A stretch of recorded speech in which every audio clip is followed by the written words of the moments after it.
Hello, everyone. Welcome to the Newsbrowse News broadcast. According to reports from UPI, a vessel identified as an oil tanker was struck by an unknown projectile near the Strait of Hormuz early Tuesday morning. The United Kingdom Maritime Trade Operations Center stated that the strike, which occurred approximately 8 nautical miles off the coast of Lima, Oman, resulted in a fire on the ship's port side. Authorities confirmed that there were no immediate reports of casualties or environmental damage resulting from the blast. This incident takes place amidst a backdrop of heightened regional tensions and ongoing, albeit stalled, indirect negotiations between the United States and Iran regarding the war and maritime security. While Iran has previously sought to exercise control over energy transit routes through the strait, the exact nature of the projectile and the identity of those responsible remain under investigation. The Iranian state media suggested a potential link to U.S.-escorted vessels in the area, though this has not been independently verified. According to NHK, the United States has voiced deep concern over China's rapid and opaque nuclear buildup after the Chinese Navy conducted a submarine-launched intercontinental ballistic missile (ICBM) test. U.S. State Department spokesperson Thomas Pigott stated that the U.S. monitored the test of the unarmed strategic missile, which carrying a dummy warhead, landed in international waters in the Pacific. Pigott criticized Beijing's actions, stating that, while the U.S. is striving to prevent nuclear proliferation, China is doing the opposite. He urged Beijing to enhance transparency regarding its ICBM and space launches and to engage in meaningful arms control discussions. Pigott also reaffirmed that the U.S. remains steadfast in its defense commitments to its regional allies and partners.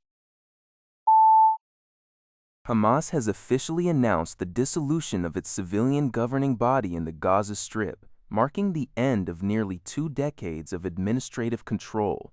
According to Al Jazeera, the decision involves the resignation of key leadership officials and the formal termination of the government's emergency committee. This structural shift signals a significant turning point in the governance of the enclave, though the political implications remain to be seen as the organization pivots its administrative strategy. The move, reported on July 7, 2026, reflects a major change in how the territory will be managed moving forward.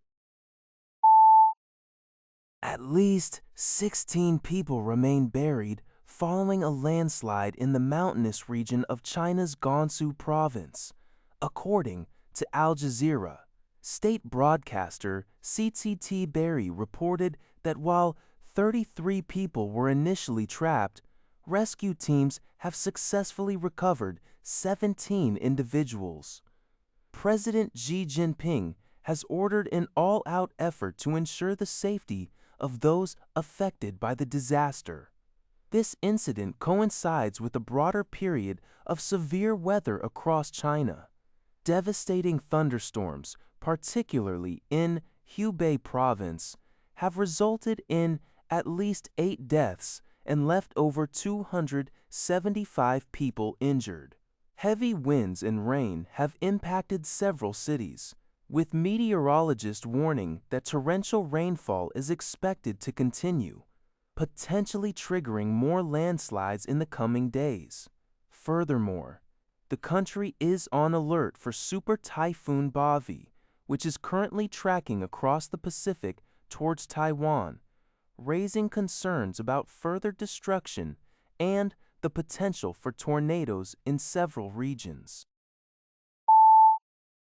According to Yahoo News, a violent riot has erupted at a prison in Negombo, located about 35 kilometers north of Colombo, Sri Lanka. Officials reported that the conflict, which began on July 5th between inmates, resulted in at least 25 deaths and more than 100 injuries. Medical staff indicate that the casualties include 7 prison officers and 18 inmates. The unrest reportedly stemmed from a clash between 2 rival gangs involved in illegal drug trafficking. While some inmates attempted to escape during the chaos, authorities were able to prevent a mass breakout. Following the restoration of order on July 6, the Minister of Justice announced that the leaders of the riot were transferred to other facilities. The incident has drawn attention to the dire state of Sri Lanka's penal system.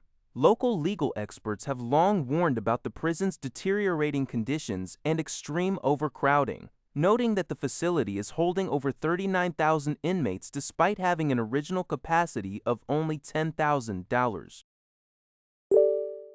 That's all for this video. Thank you for watching. See you in the next video.